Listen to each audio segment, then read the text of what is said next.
In che ho pensato di fare come una sosta, un momento di calma, c'è parte una poesia del nostro Giuseppe Rutonte che si intitola Bontà. Siamo in un periodo in cui sì, la bontà, di bontà ce n'è molta perché c'è un sacco di gente che è buona verso chi soffre, certamente.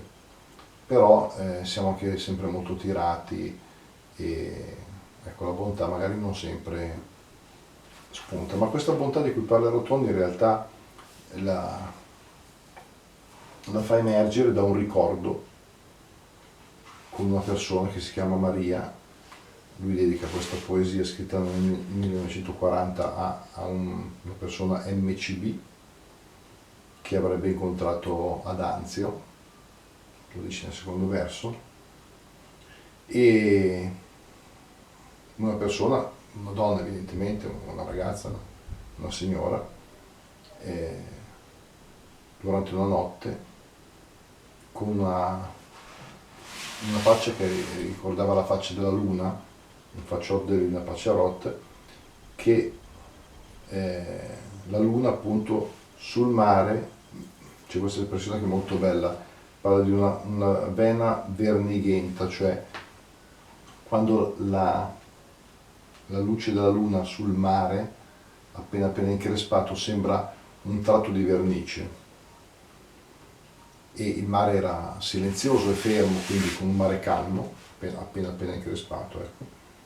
E c'è stata appunto c'è stato un colloquio evidentemente con questa Maria, con una verità che non sappiamo quale sia detta e che fa emergere appunto un pensiero di bontà.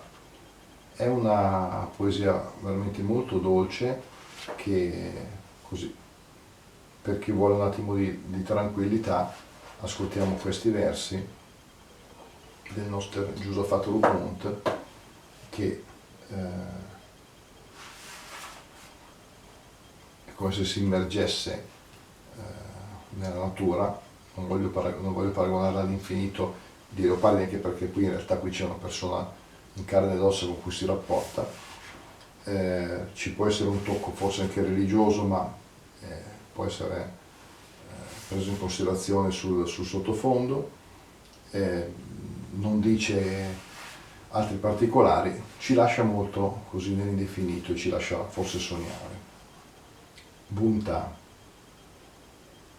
Quando pensi a quella notte de anzi, in sci mai piena de pace, in sci serena, quando pensi a quel facciot de luna, pacciarot, che gli dava una vena vernighenta, ma appena appena al mar de sot, e al mar de sutavia, fermo del gran silenzi, pensi alla verità che te medite Maria, pensi su no, ma pensi a un pensiero de bontà.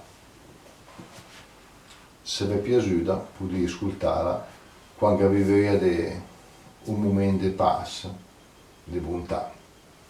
Ciao a tutti!